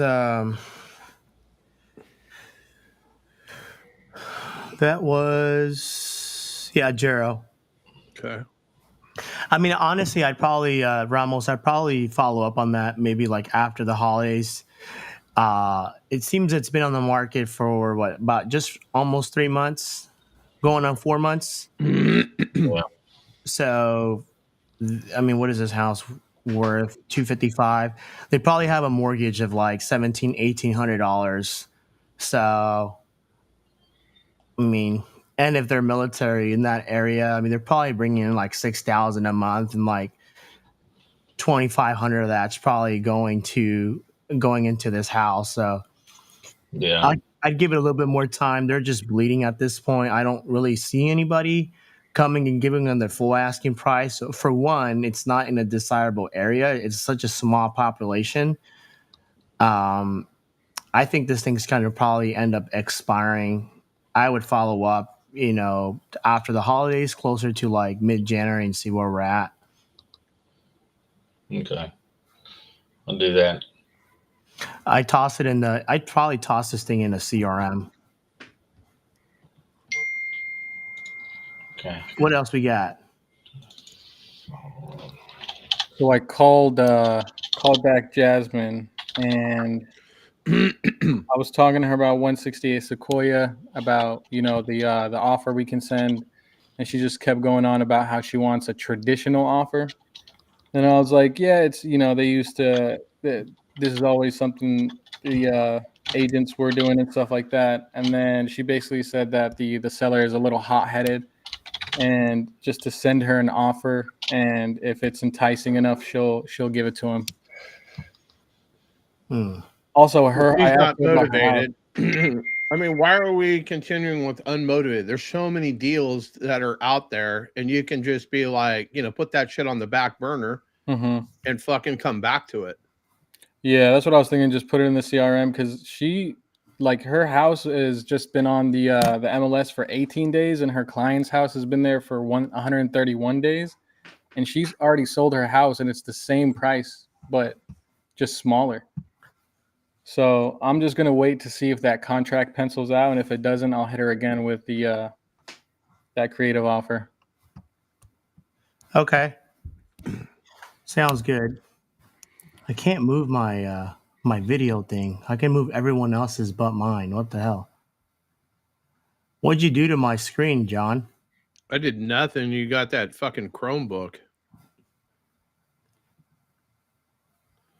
That is weird. All right, what else are we doing here? Who else are we calling? Let's put Sorry, let's I put had some. a quick question. Go for it. So how do you typically send out creative offers for homes that are, there's no mortgage on them, they're just bought outright? Did you speak to the agent or the seller? I spoke to the agent. Okay, what I mean, did you That figure was out? Yeah, that was Jasmine. She's the guy. He has multiple properties. He doesn't really. What I got is he's not really motivated to sell. It's been there for 131 days, and he's still waiting for nothing below 419,000. I wouldn't waste my time. Yeah, just I keep mean, it in the back burner. yeah. I mean, you got to figure out the motivation for selling. Mm-hmm. If you can't even get that, you're just wasting your time writing up an offer. To be honest, Yeah. I just follow up in 30 days. Call John so you can verbally abuse him. He's gonna be part of the verbal octagon, right, John? Correct. You and RJ Bates 1-on-1. Me and RJ Bates calling about your property that you entered on my website. And I really think her house, she was able to get it under contract in 14 days. I feel like it's like a wholesaler or something. It just won't pencil out. Yeah. What else we got? You hear that music, John? I do not. That corporate music. Listen. Oh, neat. Feels like I'm at the Hollister or something. Let me let me pull this one up. We got to crank through these because we got to get off this thing and handle Smarty Jones, and we got to handle Dale and that buyer. Have you spoken to him? Mike? Yeah, he's been messaging me. Okay, so what are we doing? I don't. That's the least of my worries right now. We'll figure it out. I know. I got to figure it out though. I got the buyer or the seller. I'll just take the property back from him. You take it back. Okay. Probably sell it as a wrap. Okay. He's not getting his EMD back. No, like Okay, well, we capitulated and let him do everything. He didn't want the title company. He didn't want this. He didn't want that. And apparently now he doesn't want to pay. So, that's part of the problem when we're selling some of these. Like, my name's riding on that shit, and I don't have a bad name. Yeah, no, we'll figure it out. Bella is asking a question. You want to answer this, John? If I could see it, yeah. Yeah, it's right there. How does it work when offering a sub 2 when there's a HUD on the property? What do you mean by a HUD? What does that mean exactly? The HUD is basically the breakdown of what the house sold for. A HUD is a receipt. Anytime you buy a house, there's like a receipt. That's a HUD statement. And on the HUD statement, it goes line by line, tells you what you're paying and all that stuff. Yeah, Esteban got this much money. John got this much money. The bank got this much money. Taxes are this much. They prorated them. You owe this much. They owe that much. Every property when you sell it is going to have a HUD. Yeah. She's got one that she says has a 51K lien HUD. Is what she's referring to. I don't know what a lien HUD is. I have no idea what that means, to be honest. Unless it's some sort of a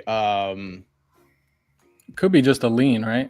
Well, yeah, but it could be like down payment assistance. It could be it could be like forbearance, something like that. It could be like the housing urban development, something from them. I don't know enough about that. I guess you could still do it subject to, though, couldn't you? You could. They may call it due when they notice that it changes. It's in pre-foreclosure. So, I'd have to know more about it. I don't know what that means. If you want to reach out to Esteban and have us call, like, we can figure it out. I don't know enough about it, but I'd be glad to call the agent and figure out what the hell they're talking about. But a HUD statement is basically, it's a receipt of all the accounts payable and whatnot. Could it be a lien for forbearance or something like that? Yeah, I guess it could. I don't know enough about it, but I can call and get educated. I'm gonna see if she'll send me the information right quick, and I'll send it to you. Okay. Does anybody else have any questions? Hey, let's after the live, John. We should probably get Matt to help us with our inbound CRM. Okay. Manage some of our leads and Ramos too. But we've also got to call Smarty Jones. Basically, the gameplay on that is we throw the title company under the bus. I think she'll be okay. Well, the thing is, no way we have to redo the contract for one, because the HELOC is not on there. Unless you're going to close on this thing and you don't care. Like, this is going to be for you. But the problem is we got to get the tenant out of there. Because not only is it negatively cash flowing, it's even more negatively cash flowing if you throw in the HELOC payment, which was a little over $300 a month. So, the last thing I want to do is buy something that, I end up in Mike's situation. So yeah, we'll figure that out. I'll probably take today is the last day of the inspection period. So we either need to get an extension on the inspection period, or we need to pull out of the deal, or we need to start at ground zero. It's a $100 EMD. Yeah, I know. It's my money. That's right. I'll send you the $100 plus $5 cancellation fee. How about that? Well, no, it's $120 because I had to pay the $20 fee. I'm in this shit for $120, Esteban. Like, fuck. Tell them you got interest too. Yeah, right, bro. I'm loaning. What the fuck? That's a Gator loan, bro. You got to pay me back $240. Get them. That's what I should have done. I should have done a Gator agreement with you, bro. 100% return on my money. Could have done that. Yeah. Honestly, I would buy it. Like, worst case scenario, it's just you and me on that deal, and we were gonna make what, $10K? Yeah. So we'll restructure it, the numbers. We got to call a title company, extend. But I mean, I might just end up buying that one, and I could just pay the assignment if I can turn it into a midterm. Okay, like let's figure it out, but we got to turn the screws on that one today. We can't Bro, let you don't the. know the headache I had to deal with Jeff to make this happen, because all that Okay. back Well, stuff. we're So, gonna go do it again right now with yeah. with the Smarty Jones seller. Like, whatever. How many days do you typically ask for an inspection period when locking up a deal? 7 to 10 days. I usually go longer than that. I got to give myself enough runway. Sometimes if I do a 30-day close, I'll do a 30-day inspection because you never know. I might have to get somebody else in there. Yeah. This So one that we're talking about was 14 days. So ideally, right, when you lock something up, you want to have your end buyer, unless you know how to structure a deal and you know the numbers are going to work out. You could do 7 to 10. If you want to be more conservative like John, you can go 21 days. If it's a bigger purchase, like a bigger purchase, or maybe there's a lot of moving parts, it needs a lot of renovation, repairs, then I would do like a 14 to 21 days. But there's nothing on paper that says it has to be X amount of days. That's up to you to decide.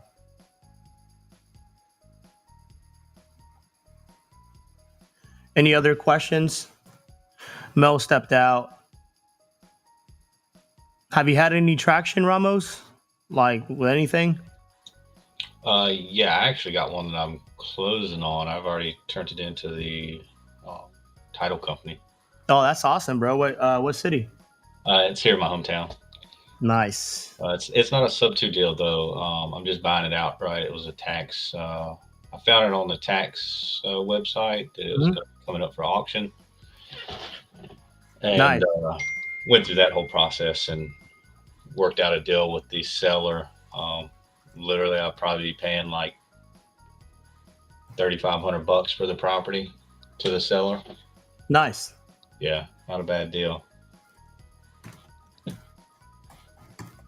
And then the other one that me and Mott's are working on, I actually posted that one in the chat. I think he wanted to link up with you on that one. Which one's this one? That is the. Make sure I got the right one.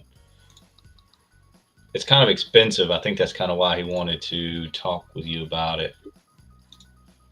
I mean, as long as I can do something with it, I mean, throw it here in the chat. It doesn't matter if it's like a $100,000 house or like a 2-3 million. I structure the numbers the same. If it's single family, once you start getting into like multi, I'd say like 4 units or more, then obviously there's a lot of different plays. But I don't really care about the purchase price so much. As long as I can get favorable terms, that's really all I care about. Yeah. This right here is the basic rundown. I think I sent it to you the other day, and then you asked me about the 411 on it, and I told you me and Mott had spoke to him. He was supposed to do a follow-up Monday. I said Monday, but we didn't get around to it because he wanted to speak with you about it first. 127 days on Zillow. Why are they selling? Why are they selling? Oh man, we had a whole conversation. He had to relocate from here to, it's still in Texas, but he had to relocate because he was part of the football. Him and his wife was part of the football deal. Football? Yeah, he was like a coach. Oh, okay. So like he had professional, college, high school, or something. Actually, I think it was probably college. Okay. So they still have a mortgage on it? Yeah, from my understanding, they do. If I'm correct. It's been a few days now, and I didn't catch those notes from him last time. Lubbock's pretty good for midterms. Let me see.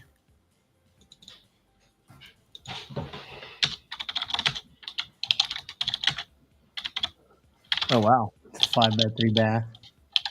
It's only been on market for 2 weeks, though. 127 days from what I got. Wait, sorry. I pulled up. I thought I popped in the address. It was one Mo gave me. Hold on. Okay. It looks like a Mormon church. Yes, it's a wild looking little house, but it's beautiful inside. Hey, so did you actually got on the phone with them? Yeah, me and Mott's was actually on the phone with him, and he was supposed to do the follow up call. So it's John's call. That's what I'm hearing. Yeah, we were supposed to do it Monday, but he, like I said, he wanted to talk to you about it for, I'm assuming, for the reason of the price, about possibly having a seller for it, or a buyer, excuse me. I mean, it's about $100. It's about $80,000 over asking. It's a nice house, though. Yeah, Let me look it up on. pull it up at Batch myself too.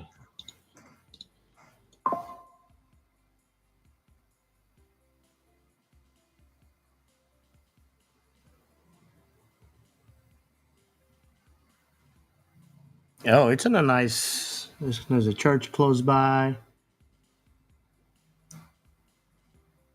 Let's see. There's a lot of development going in the back. There's a lot of land. Oh shoot! I didn't even realize I've got a 1 o'clock today. I didn't even realize that.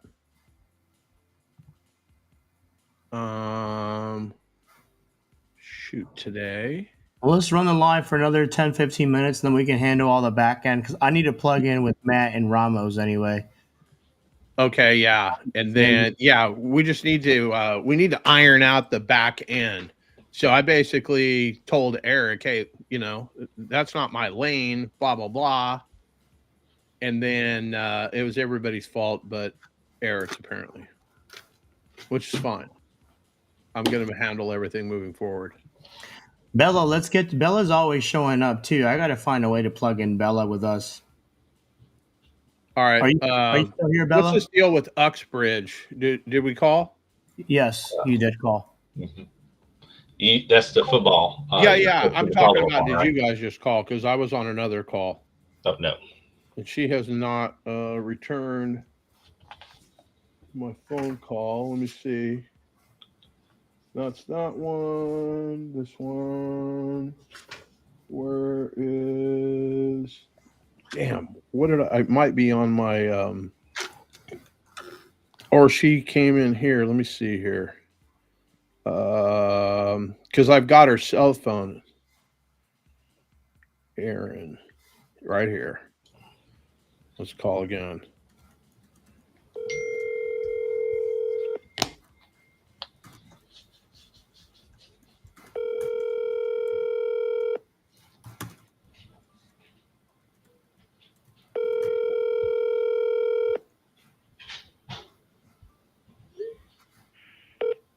Your call has been forwarded to an automatic voice message system. 43226835559 is not available.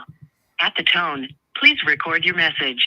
When you have finished recording, you may hang up or press 1 for more options. Hey, Aaron, John Motzenbacher. I reached out to you over the weekend. I think I left you a message yesterday, maybe not. I am just scrambling, trying to get as much as I possibly can get done before the holiday break. Just seeing if we can revisit some seller financing on that property you got listed in Lubbock, Texas, with the coach and his wife. 559-708-6460. Give me a call when you got a few minutes. So, John, are you logged in? There we go. Cool. Hang on. Can you guys still hear me? I'm looking at buying some midterm rentals. Anything in San Antonio, Austin, Lubbock area, Houston, Katy, all those areas. I'm buying midterm rentals and turning them into hospice or assisted living. So if you guys come across any of those, like I'll buy them and I'll pay your assignment fees. That's what I'm gonna be focused on a lot more next year. And I can teach you guys a little bit about that too. Other than that, anybody have any questions about anything? Ramos and Matt will get with you after this. Baytown, Texas. Let me check it out. Oh, by Houston? Yeah, 4-bed, 2-bed. Hey, Joey. I think we might have worked for the same employer way back in the day. You worked for Alice Fire Department, right? My buddy Contreras works there. I think he's a paramedic. I was stalking your profile. Bella. Yeah, you know what's his name? Is it Mario? I forgot his last name. Contreras.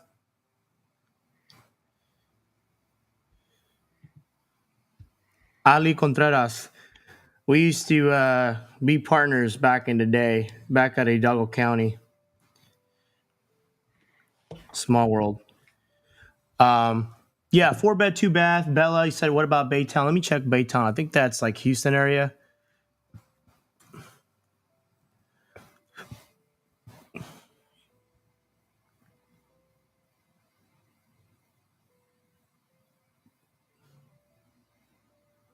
Yeah, outside of yeah, anything. So anything Houston outskirts, Richmond too. I love Richmond area. If you find anything in Richmond, I'll buy it right away. I don't touch Louisiana, Florida, Texas, Arizona, Southern California. Nothing past Orange County, especially Fresno. I don't like Fresno. There's a bunch of weirdos over there. Better fucking recognize 559, bitch. Bella, get in contact with me after this. I'm going to plug in Ramos, Matt, and you with my team, and we'll find a way to get you guys a deal, whether it's helping us dispo or something, get you a deal. You got a lot of stuff in the pipeline. Let's just get somebody to, handle the leads that we've got coming in. Let's work Matt on can do that. the underwriting, all that Matt's kind got of like stuff. 20 screens, bro. He can handle it all. Matt's got more fucking screens than anybody I know. I wonder what his browsing history looks like on each one. I don't want. I no, zero interest in knowing what that is. Like bigfeet.com and shit. Like it's not going to be good. Hey, there's money to be made out there. sweaty armpit.com. I could see him being into armpits. And obviously he's not listening because he's just sitting there. So we got Tink Man here. Let's see. Hey, Tink Man, you know who you remind me of? Who? You ever watch basketball? Not really, no. There's this guy named Birdman. He used to be the shit. He used to play with the Cavaliers with LeBron. He was all tatted up and used to dunk on everyone. Do you know what I'm talking about, John?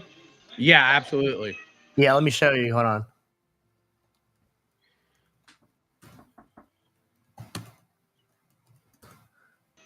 Call me Birdman instead He was of all Pinkman, I guess, up, huh? yeah. Yeah, right here. Check it out. The Birdman. I remind you of him? Yeah, bro, this guy used to be the shit. He used to, did he retire or something, John? Yeah, he's done. Yeah, that guy was a freaking beast. What is going on here? I think it's my my Google Chrome. Miami, there you go. Yeah. Anybody else have any questions about anything?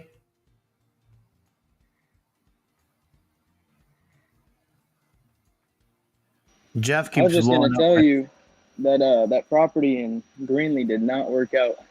I ended up going there with one of my investors and went and checked around. It was supposed to close today. Went there the other day. And dude, it needs the whole foundation needs to be redone. It's like it's gonna cost more than the house is worth. Like that, I'm buying the house for. It's gonna need like $50,000. And the real estate agent, dude, he got so pissed off at me. Like, I wish you guys were going a little longer. I'd have Mott's call him because he's angry now. He's like, you need to grow a pair and this, that, blah, blah, blah. And you're just texting me about this, whatnot. And the only reason is because he called me twice, and I'm just super, super busy. And I ended up calling him back at 9. He didn't answer. I left a voicemail. And yeah, dude, he's just been texting me going crazy, saying he's going to ruin my reputation and everyone's going to know who I am and this, and that. I'm like, dude, like it just makes zero financial sense. Like you're not going to sell that house. It's just not going to happen. Yeah, I wouldn't worry too. I mean, it's all part of business. As long as you're communicating, that's all that matters. Deals dude, and I fall. was like 24/7 communicating. I felt like I was pretty damn good with him. But Yeah, deals fall through all the time. You know, it's at the end of the day, just make sure you let the agent know or whatever. But I don't want to worry too much about it. I let him know 3 days before it closed. But it's like, I don't know, man. It's just crazy how I had to go there, and it was just a complete Well, headache. usually you want to let them know like during the inspection period. You know, not like when you're But about my to buyer close. did waive the inspection period like a fucking dingleberry. But Yeah. What's going on with this one, John? That's the one that I can put on paper. Basically, I'm just seeing if you're the end buyer. Otherwise, it probably doesn't make financial sense. I've got I got the mortgage statement, but it also comes with a solar. The agent side of it is 4.5%. So your all-in entry fee is pretty high on that one. You got roughly 13,000, a little over 13,000 in arrears. Let me pull it up and I'll tell you. $13,568.34 in arrears. And it may be a little greater than that because this statement right here is from October. So you may have another, what is this, 2261 times 2. But if you want to take a gander at that, the agent is definitely going to be the problem on that. I can't get him on the phone. He gets 20 people saying they're going to write offers. I couldn't get anybody on the backside with our team to run numbers on that thing for me on Saturday. But I was trying to send him over an offer, and then I basically was stalling with him, trying to get information. But Ben Gibbs was going to put that on paper for us. But unless you want it, it makes no financial sense whatsoever. Yeah. I mean, I see this thing's been on market for. It's a short sale, so we're gonna have to cancel the short sale. Probably worth about 230,000. You owe 290 something, so you're overpaying for the house, and then you've got. You could do a loan mod. Well, maybe not. But let me get with Chris on this. Because he has. I mean, we might as well put it under contract if we're going to go through all of that trouble. Because we don't even know if the offer is going to get accepted. And this is one that fucking Junior bought. He was like, bro, I got this one in Florida, bro. Okay, bro, this is what I'm doing, bro. Okay, it's fire, bro. Okay, 100, bro. Keep it 100. Straight facts, bro. Straight facts, bro. I should call him, bro. He hit you up today, though, bro, about that. What are we going to do? The one in Texas, bro. Maria's sitting there, bro. Her house got foreclosed on, bro. What are we doing, bro? Dude, I want to play the Jesus Christ, but I don't want you to get banned off of YouTube. Right? Yeah, exactly. They're not having it. Whatever happened to this guy right here? Dude, I don't know. I haven't heard from him. He hasn't called me from jail. But props to him for knowing my phone number from jail. Like he's not going to have any of his contacts and stuff, right? Yeah. But he remembered my number.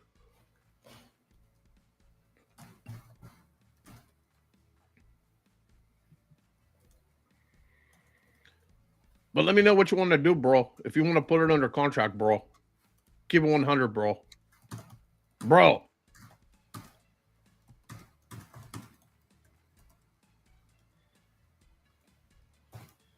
So what are we doing here?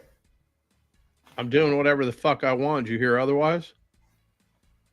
Yeah. Okay, I just called the one in Lubbock, Texas. Matt Drake is looking for shit to do. You called this one on Sequoia? Yep. Okay. So we don't need that one. Here, you should call. Call the one I sent you a text. We can lock it up. I'll buy that one. Which one? The one in core. The one I texted it to you. How many fucking texts ago was that? Hold on. I said Texaco. I sent I'm it to trying to you find on it. iMessage. It's sent as a green bubble. Did you get an Android? No, everything's coming in as a blue bubble, bro. What are you talking about, bro? What's wrong with your phone, bro? No, you sent it on the WhatsApp. Oh, I same think, thing. because I don't see it. Let me see, bro. Joey, why aren't you, I, and Eric dominating the RGV? That's where I have most of my raps. That's my secret market right there. RGB. Rio Grande Valley, Oh, 956. I thought you said RGB. That's like the colors for the fucking old school TV. You don't even old enough to know about that shit. My buddy Red, blue, green. Ernie Hernandez, he's a supervisor for Lone Star. I've been trying to put him on the game here, but he's working a full-time gig. That sucks, bro. Yeah, we're gonna get with you too, Joey, after the live. Other than that, does anybody have any questions? All right, so Deidre or whatever, you want me to call her? Like, we're not assuming shit. We're gonna take this thing over subject to. Is she down? So I had already spoken. I spoke with her. Had good conversation. Maybe like a week and a half ago, I called for Corey. Okay. He's from the Discord. Okay. The A1 Discord, and he brought it up to me. I called him up. Called the agent. They were open to it. It's a hybrid. Let me give you information. One sec. Let me just call her. Well, they wanted an offer. So we can get it at 10% all in. They were open to it. They're not living in there. Well, then let's just send the offer. Should I just call and say, hey, I'm just trying to put the final numbers on the paper? Do I drop your name? She probably won't remember me. I didn't riz her up like the other agents. Okay. If you call Amber, though. No, that's your girl, Jessica. bro. Oh my gosh. Are you an investor? No, that's your We're gonna be at your Thanksgiving party next year. The fuck we are. Wearing your cowboy boots and shit? Yeah. Only cowboy boots. That great. Hey, it's John. My partner called you last week about this property on Coral Ridge. You got a second for me? Yeah. Yes, I do. So this thing is still available. We were going to send you a subject to offer. We were going to put this on paper. You're familiar with all of that? Yeah. Okay. Did we get, I haven't been able to get a hold of him. He just sent me a text message and told me to give you a call. Did we get the mortgage statement already? I sent everything over. Okay, so we've got everything. So you're just waiting on us is what I'm hearing. Correct, yes. But also, I did mention to him that if we're not receiving the down payment that was discussed, she's not going to accept it. Well, what is she looking for a down payment? What did we discuss? Catch me up to speed. 25%. Oh, wow. Okay, I see. So she's not open to the 10% that we wanted to send her. No, she's not. Okay, so we're probably better off just going to the bank or finding another property, I'm hearing. Correct, yes. Okay. Well, then I don't want to waste your time and waste the seller's time. Should we check back with you in a month? Yeah, sure, definitely. Okay, fantastic. Then I will talk to the team, but 25%, like, I don't think that makes sense. I can get a better deal at the bank. And then what was the interest rate that she was looking? Does she have a mortgage on this or what? She does, yes. So it would have been subject to for 2 years, and then in the 2 years, assume the loan at a 2.625 interest rate. Oh, so we've got to assume the loan in 2 years too. Oh, wow. Okay. I didn't know that. All right. Yeah. How long has she owned this property? I'm totally in the dark. I was just told to call. Has she owned this for a long period of time? 3 years. Oh, okay. Okay. Mm-hmm. All right. So she wants 25% of her perceived equity down, or does she want 25% of $400,000? Because that would be $100,000. No. So outstanding principal is 296 rounded up, and then 25% down on 296. Okay. So roughly $75,000 for rough math. Okay. Correct. Yeah. All right. And then we're going to do some sort of a balloon where we've got to pay her out and we've got to assume the mortgage in 2 years. Well, no, you guys will continue taking over the payments, and then you have the 2-year time frame to either assume the mortgage or pay off or refinance it into your own name in that 2 years. Okay, and then what if the house doesn't pencil? Like, what if we can't get the loan to pay off everything? What happens then? Do we get an extension, or we're just SOL? Yeah. Okay. Yeah. No, we can do an extension.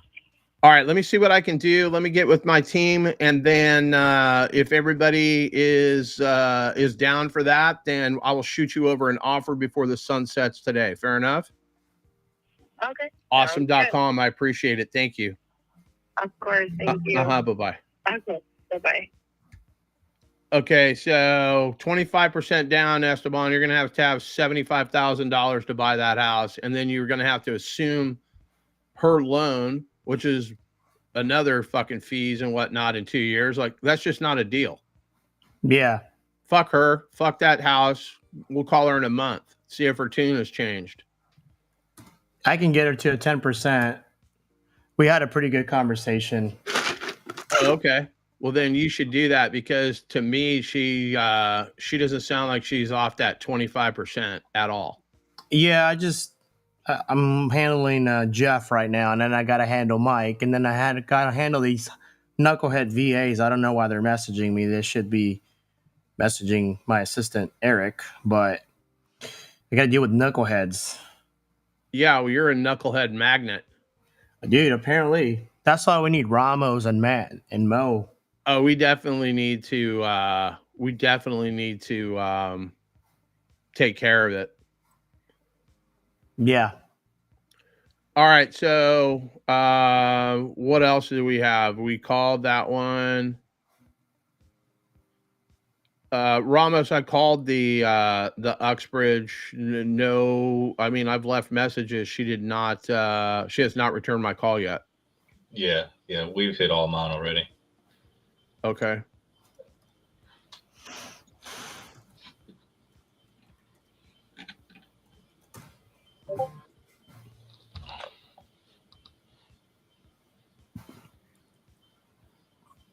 All right, what else we got here? What is this from the Open Dispo? Where? In the chat. What's this text chat, Ramos?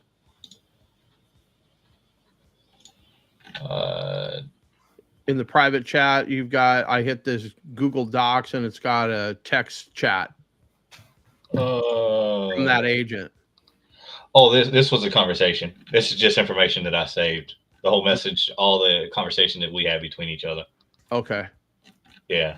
Just for, if we wanted to review it or whatever, that's what you just. Okay. Just try to notate everything. Got it. All right. What else do we got, Esteban? I think that's it. You got your appointment and coming in like 30 some minutes. Yeah, I gotta run across town to I'll cut it here. I'll loop in with Ramos and Matt. I'll call you when I get out of my appointment, and we'll tighten up whatever we need to tighten up, fire whoever needs to be fired, hire whoever needs to be hired. Is that what we're doing? Yeah, give me one. Let me see if I can share this. Hey, Esteban, do you have your own Discord or something? What's that? Do you have your own Discord? Yeah. Could you send it to me by chance? No, it's right here. Look. Yeah, hit that QR code. I'll put the link on the chat. I just saved it to my photos. So I should be able to. It's free 99. We like that. Free 99. So we're going to be having an underwriting Zoom on Saturday. So I would definitely be there and also show you guys how to use that calculator we created, and shows you what's a good deal, what's not a good deal. So I got to take this important call. Hold on. John, take it over. Hello? All right. The Zoom on Saturday is 9 o'clock Pacific time. Sounds good. Joey 956 959. I don't even know what the 959 area code is. What is that?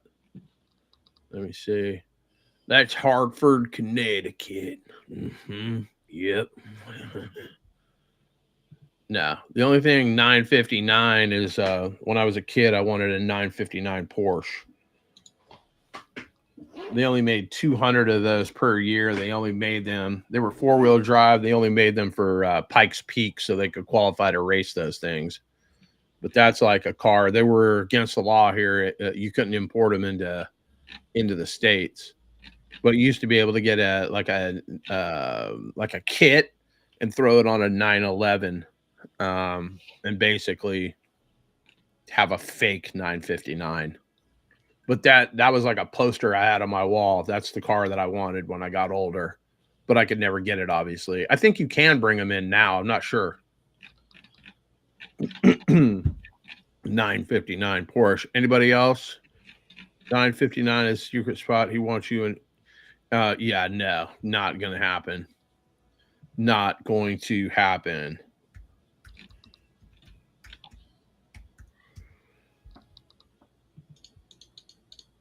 Let's see if this car is still, the car is still fire. Yeah. 1987, 959. I don't know. Can we get them here? Worlds. Twin turbocharged was the world's fastest street legal production car when introduced, having a top speed of 197 miles an hour.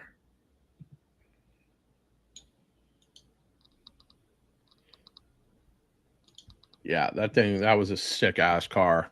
I don't know if you guys ever watched Pikes Peak. Like, that shit is fire. All right, what other questions you guys got? You got any other questions, Ramos? None of those are deals, in my opinion. I mean, the coach could be a deal, but I mean, she's gonna have to call me back, and if she doesn't call me back, like, I can only do so much. Right. Yeah, hopefully she gives us a call back for sure.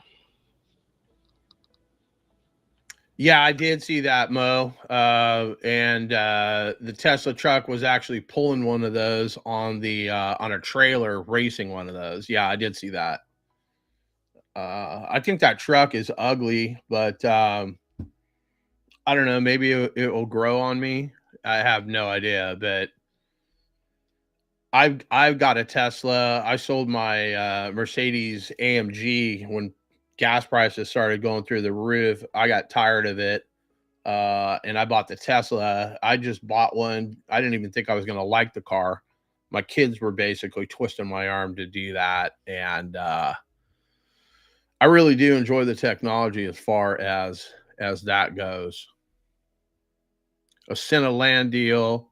Yeah, I mean, I don't know what we're going to do with land, Joey. There's no way that we can make money immediately on that. Pretty difficult to move something unless they can they've already got water, sewer, power run to it. So here in California, I mean, it just to bring the water to a lot right next door. So they had a house on one side and then some extra land that they chopped that bad boy in half. It cost $38,000 just to move it from that house to this house. I got another piece of dirt, 320 acres. It's going to cost me 15 million to bring water to that development. So that's $100 million price tag on that piece of dirt. Largest entitled piece of dirt anywhere in the state of California. I connected with the seller, and I mean, this dude owns thousands upon thousands of acres, and I've been trying to find a buyer for that property for almost a year. That thing is completely off market. He will do seller finance, and it's just a huge project. So Not a fan of land. Could it work? Yeah. If you had it right here in Fresno, California, I got buyers that, depends on what it is, whether it's infill, house, dirt lot, house, like where the infrastructure is close, versus, a rural area. How are we going to assign a piece of dirt to a homestead buyer? So it's the other thing you need to understand is when you are doing a land deal, yeah, the land's cheap. If it's ag land, then that's the cheapest tax rate. When you convert that to residential or commercial, then you start getting hammered with some real taxes on that thing. Depending on where you are buying, there's impact fees that you got to pay to the city, and then there's a school fee. So some of the school fees can be anywhere from $4 a square foot to, I've seen them as high as $6 in some areas around here. That's per square foot of livable space. So you have thousands upon thousands of dollars, plus you got to get the permits, then you got to get the construction loan. Most of the land deals, you're going to have 50% down. Like there's just too much upside. Like the land has to be something special for it to work. But like I would not even waste my time with dirt. There's a reason that they're trying to sell it to you. Let me step in here. So, Joey, my friend, I'll plug you in with my buddy Efrain Diaz and Mario Contreras. They both buy, they're builders. So, if the lot's in a good area, can probably plug you in with them. They might be able to buy it. Where's this? The one in Westaco. Oh, okay. Yeah, so I think that's the one he submitted, John. We got our CRM is set up now. Anytime somebody submits a JV lead or whatever, we get a text. I didn't get the text. So well, I just did. I guess you're not part of the team. Well, don't try to cheer me up. Yeah, no, we got that. Julius is taking care of that, and I want to bring Matt in so we can kind of connect our integrations that we got going on. We can help him close out some deals. Ramos, Killer, we should probably let him help us kind of dispose some of our properties, and then Mo can help on the acquisition side. I'll train him up. Anything you need, bro. Okay, so there's a house right next door, half an acre lot. Okay. You're still does this have power, water, sewer already? Like those are what we need to know. And I don't know what raw dirt is selling for in the area, but I got to go to my appointment, so I'm gonna dip out. I'll hit you up after my X-ray, and we can do whatever we need to do. Smarty Jones, Dale, whatever else you got. Yeah. Okay. Hey, we're gonna end it here. Ramos, Mo, and Matt. Take it easy, Nate. Go Raiders. Send me a message. I'll add you guys to the WhatsApp, and then I'll touch base with you in a bit. I just gotta finish some homework here, so give me about an hour, and I'll loop you guys in with my team. And Merry Christmas to all of you. If I don't see you before Christmas, which I probably won't, if we come back after Christmas, yippee-ki-yay. If not, I'll see you. You gotta put on the full armor of God. Put on Jesus Christ. That's all I can play before we get hit with the copyright. Dude, I was getting ready to pop and lock, bro. I was ready to go. No, you're gonna get banned off of YouTube later, That's bro. all right. All right, they guys. need me. I don't need them. Yeah, we're going live tomorrow, Nate. I'll post some announcements in the Discord. My wife is having surgery tomorrow, so I don't know if I'll be here. We'll see. I'm a maybe on that. All right, best of luck. I'm here, whatever you need. Nonetheless, we'll touch base after the live. All right, appreciate it. Kyle, Merry Christmas to you. Later, guys. Later, guys. Later, guys.